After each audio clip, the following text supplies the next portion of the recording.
Goeiemôre.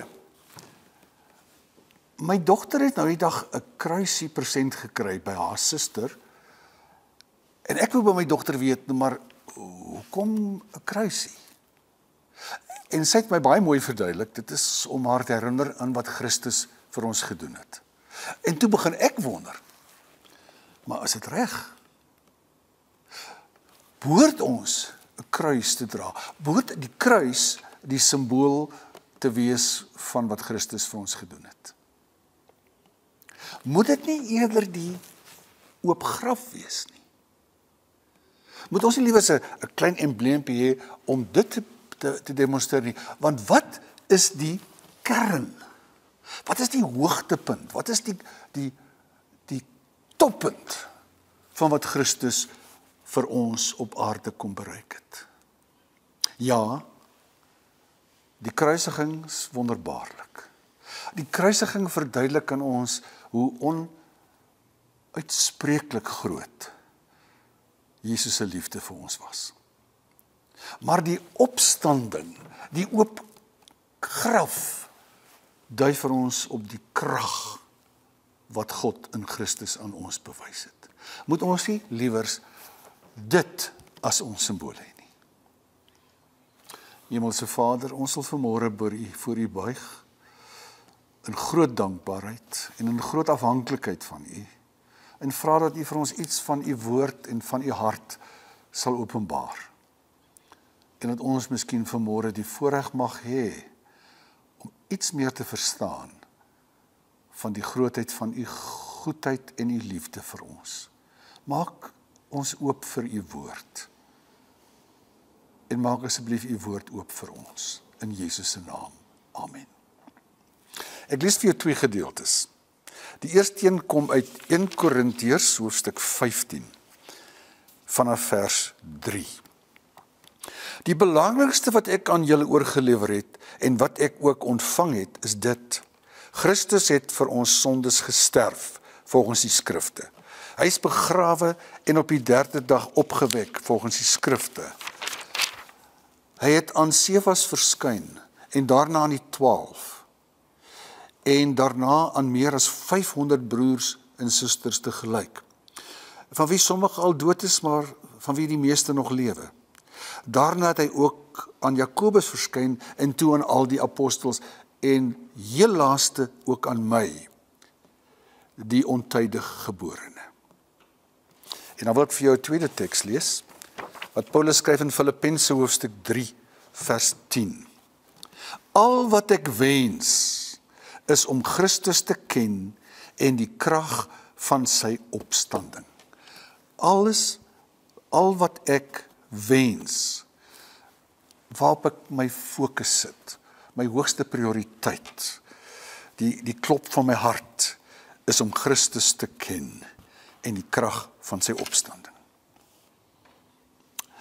Vir Paulus en vir baie van ons is die toppunt van dit wat Jesus vir ons gedoen het, die opstanding, sy oorwinning. Want jy sien, die kruisiging demonstreer Jesus se onuitspreeklike, ongrenslose liefde vir ons. Dat hy bereid was om die ergste dood van alle dode te sterf. Maar die opstanding demonstreer die krag van hierdie Here waaraan ons glo. En tog is daar so baie mense wat probeer om dit weg te praat. Dat hulle sê, maar die opstanding is 'n mite, dis 'n storie. Laat my so dink, van storie gepraat. Jare gelede in Rusland, toe kommunisme net mooi sy voete gevind het, toe was daar 'n spreker wat 'n groot skare van Russiese mense, mans en vrouens, probeer oortuig het dat Christus maar net 'n gewone mens was. En dat van hierdie ding van Christus as die verlosser en dat hy die seun van God was, nonsens. Trouwens, dat godsdiens eintlik vir moderne mense 'n onnodigheid geword het. En toe hy klaar gepraat is en hy selfvoldaan kyk na die skare, toe staan een oomie op en hy sê, kameraad voorsitter, mag ek iets sê? En hy sê toe, ja. En die oomie steek sy hand op en hy sê, Christus het opgestaan. En die hele skare van 5000 echo agterna, hy het waarlik opgestaan. Want jy sien, dit was wat by elke Paasfees deur Christene in nie net Rusland nie, maar baie Oos-Ortodokse kerke gesê is. Christus het opgestaan, hy het waarlik opgestaan. En tog, soos ek vir jou sê, is daar baie mense wat met argumente kom oor hoekom dit nie kon waar wees. Die eerste argument wat genoem word, is dat hy nooit regtig dood was nie, maar net baie ernstig gewond was, en dat die warmte van die grafkelder hom weer laat bykom het. So hy was nooit dood nie. Die tweede argument was, dat hy regtig dood was, maar dat, en dit staan ook in die Bybel, is dat sy disippels hom glo sou gesteel het, en agterna die storie opgemaak het, dat hy sou opgestaan het. Die derde argument wat genoem kon word, of wat deur mense genoem is aan die verlede, is dat Jesus in hulle gemoedere, in hulle harte, in hulle breins opgestaan het. Hy het herleef in hulle binnestes. Hy het regtig gesterf as mens, as Jesus was hy nie meer daar nie. Maar hy het binne in hulle geleef. En op grond daarvan, ek sal sê, maar verstaan jy, dis maar net 'n klomp mense wat hulle self wou troos, wat hulle self die moed wou inpraat, wat wou voortgaan op die pad wat hulle saam met hom geloop het. En dan is daar 'n vierde argument, en dit is mense wat sê, daar's soveel teenstrydighede in die stories rondom Jesus se opstanding, wat mekaar weerspreek. Byvoorbeeld, was daar 1 of 2 engele? Een evangelie sê 1, een sê 2. Was hulle binne of buite die graf? Een sê binne, en een sê buite, ensovoorts. En op grond daarvan sou hulle sê, maar dit sê vir jou, dis 'n die mekaar spul, man, dis net nie waar nie. En nou is die vraag, wat is waar? Wat is die antwoord? Punt 1, Christus was werklik dood. As jy die kruisigingspraktyke van daai tyd in ag neem, kan geen mens dit oorleef het nie. Trouwens, en ek weet nie of dit medies korrek is nie, maar ek het die argument gehoor dat toe die soldaat die spies in sy sy druk en sy hart deurboor het, en daar water en bloed uitgekom, wat beteken dat die bloed en die bloedplasma alreeds begin skei het, wat ondubbelsinniglik bewys dat hy dood was. So punt 1, Jesus het gesterf. Punt 2, as hy nie opgestaan het nie, as hy nie weer begin lewe het nie, beteken dit alles wat die disippels gesê het, was 'n storie, 'n opgemaakte storie. Nou kom ek vra vir jou. As so 10 van ons, nee, 12, 'n leuen moet versprei, en ons, punt 1, sou ons saam kook en seker maak dat al ons stories presies korreleer, dieselfde is, nie waar nie? Maar die disippels het nie omgegee dat hulle een weergawe en effens 'n ander weergawe gee nie. Dit is soos as jy by 'n motorongeluk kom en 4 mense het dit gesien, elke ou se weergawe gaan anders wees, want hy gaan van 'n ander hoek af kyk. Maar een ding staan vas, daar was 'n ongeluk. En die disippels het nie omgegee dat hulle stories op klein, nikszeggende detailtjies verskil het nie, want een ding het vasgestaan. Christus het opgestaan. Hy het waarlik opgestaan. En sou jy en ek ons lewe gee, bereid wees om ook gekruisig te word vir 'n leuen, vir 'n opgemaakte storie? Nee, niemand nie. Trouwens, een ding staan vas. Hy het opgestaan. En hier kom 'n ander ding nog by, en dit is dat hy het aan soveel mense verskyn, In een stadium op 500 mense terselfdertyd, haal Paulus aan in 1 Korintiërs 15 ook. Broers en susters, liewe vriende, die opstanding is nie maar iets wat ons hoop gebeur het nie. Dit het gebeur. Ons geloof wentel om die hoogtepunt van wat Christus gedoen het vir ons. Hy het kom sterf vir ons sondes. Hy het sy lewe kom gee, maar hy het die dood oorwin. So, dis die feite rondom Jesus se opstanding. Nou wil ek 'n tweede vraag vra, en dit is, wat is die boodskap wat uit hierdie opstanding kom? Wat is die groot boodskap wat die Here aan ons wil oordra? Punt 1, net so iets tussen hakies, en dit is, dat ons liggame is vir God belangrik. Ons aardse lewe is vir God belangrik. Jesus het nie maar net in die gees opgestaan nie, hy het vlees en bloed opgestaan. Trouwens, dit was so duidelik, dat toe Jesus, en dit staan in Lukas, aan hulle verskyn het, toe hulle nie kon glo nie en dink dit is 'n spook, dit is Jesus se gees, toe sê hy, kom vat aan my, want 'n spook het nie vleis en bloed nie. En toe hulle nog nie kon glo nie, staan daar, en hy het vir hulle gesê, maar, is daar nie iets om te eet nie? Toe bring hulle vir hom gebraaide vis, en hy eet dit voor hulle om te wys, ek is die Jesus van 'n week gelede. Ek leef. En die groot boodskap daarvan is, Jesus het liggaamlik opgestaan, en daarom is ons liggame ook vir hom belangrik.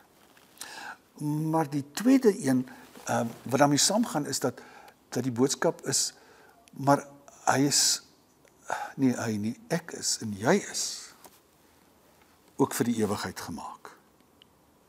Want hy het opgestaan en aan sy Vader gegaan, en gesê, ek gaan julle kom haal. Dis die tweede groot waarde, of boodskap, van Jesus se opstanding. Maar, die groot ding is, die boodskap is, hy leef. Hy leef. Want jy sien, die dood van Jesus is 'n teken van wat hy as mens vir ons gedoen het. Maar sy opstanding is wat hy as God, Jesus was mens en God, wat hy as God vir ons gedoen het. Hy het die dood oorwin, hy het ons grootste vyand verslaan. En dis die wonder van die evangelie. Dat Jesus, kan ek dit anders ook stel, dat Jesus deur sy kruis 'n streep deur my verlede getrek het. Nee, hy vergeef my sondes. Hy kyk nie meer daarna nie. Hy druk die delete knoppie daarop, deur sy kruisiging. Maar deur sy opstanding, doen hy iets aan my toekoms. Hy roep my tot 'n nuwe lewe. En daai lewe is 'n verhouding saam met Jesus. Jesus se wonderbaarlike kruisiging dra die krag van verlossing.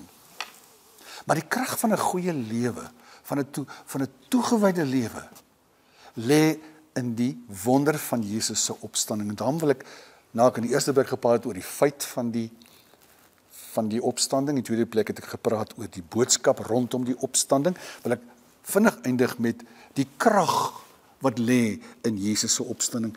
Paulus daarin in Filippense 3 vers 10 sê, dit wat ek na smag, is om Jesus, my Here, al hoe beter dag vir dag te leer ken, en om die krag van sy opstanding te ervaar. Die krag wat hom uit die doodheid opgewek het. Dis wat ek wil ervaar. Jy sien, Paulus kom en hy sê, dat Christendom is 'n verhouding met die Here. As Christus nie opgewek is nie, as hy die laaste episode, die kruis was, dan was hy maar 'n verbeterde uitgawe van Boeddha, of selfs van Mohammed. En Mohammed en Boeddha en al hierdie ander leiers van die verlede op geestelike terrein, het maar net hulle leringe, hulle voorbeeld nagelaat. En ek is so bang dat baie van ons in ons Christendom eintlik maar net Jesus se voorbeeld probeer volg en die mooi goed wat hy gesê het lees en probeer naleef. Maar die opstanding sê, Christendom is 'n verhouding met iemand wat lewe. En dink maar net oor hoe daardie verhouding wat jy met jou geliefde het, of dit nou 'n eggenoot is, en of dit 'n kind is, en ek hoop jy het sulke verhoudings, hoe jou optrede deur daai verhouding bepaal word. En dit lyk vir my, dis een van die wonderlike boodskappe van die opstanding, is dat Jesus sê, maar ook ek moet uit 'n ou lewe na 'n nuwe lewe opstaan. Want Paulus sê, in daai selfde gedeelte waar hy sê in Filippense 3 vers 10, sê in vers 13, sê hy, een ding sê hy, in vers 10 sê hy, wens ek om Christus te ken in die krag van sy opstanding. Maar in vers 13 sê hy, een ding doen ek. Ek los die goed wat agter is, en ek jaag na die goed wat voor is. Ek steur my nie aan die goeie goed wat ek gedoen het nie. En wat ek verkeerd gedoen het, pla my ook nie, want Jesus se kruisiging het dit afgehandel. Maar ek strek uit na 'n nuwe lewe. Dis asof die Here deur sy opstanding wil sê, maar ek wil vir jou elke dag 'n nuwe begin gee. Ek wil elke dag hê jy moet opstaan en sê, ek het 'n verhouding met hierdie Jesus. En sy krag is ook my krag. Paulus kon ook in dieselfde Filippense in hoofstuk 4 sê, ek is tot alles in staat. Ek is tot alles in staat deur Christus wat my krag gee. So as jy swaar kry in die lewe, weet dat jy aan 'n lewende God behoort. Hy wat die dood oorwin het. Jou ou probleempie is vir hom niks. Hy wat die magte van die doderyk weerstaan het. Jy is veilig, ek is veilig in sy hande. Wat wil ek vanoggend vir jou sê? Ek wil vir jou sê, Christendom is 'n verhouding met 'n lewende Here. En kom ons koester dit. Kom ons gee onsself nou in die gebed weer in toewyding aan die Here. Mag ek 'n kruisie dra? Ja, ek dink jy mag. Ek weerspreek nou wat ek in die begin gesê het. Natuurlik mag jy dit dra. Want anders as ander kerke is ons kruis wat ek en jy dra en waaraan ons vashou, 'n leë kruis. Want Jesus hang nie meer daar nie. Dit word die simbool. Die leë kruis word die simbool van die oop graf. Dat hy gesterf het aan die kruis, maar opgestaan het en lewe. En daarom wil ek hê, jy moet vanmôre saam met my in groot dankbaarheid juig. Christus het opgestaan. Ja, hy het waarlik opgestaan. Amen. Hemelvader, ons wil nie vanmôre enigiets anders doen as om in dankbaarheid voor U te buig. U wat U lewe vir ons kom gee het, maar U wat ook die dood oorwin het. U wat vir ons die poorte van die hemel oopgesluit het. U wat vir ons elke dag in U kragtige hande vashou. U by wie ons veilig is. Ons wil U eer en dank en onsself opnuut nou vir U gee as lewende, heilige offers aan die God wat sy lewe vir ons gegee het en uit die dood opgestaan het en ons oorwinnaar is. Amen. Dankie dat jy vanmôre geluister het. As jy graag wil hê dat hierdie boodskap, nie hierdie spesifieke boodskap nie, miskien dit ook, maar die boodskap van God wat ons lief gehad het en nog steeds lief het, maar ook in sy krag in hierdie wêreld werksaam is. Kan jy gerus 'n bydrae maak? kom sluit gerus ook by ons aan, by ons eredienste, skakel ons kerkkantoor en ons sal graag met jou kontak maak. Die Here seën jou.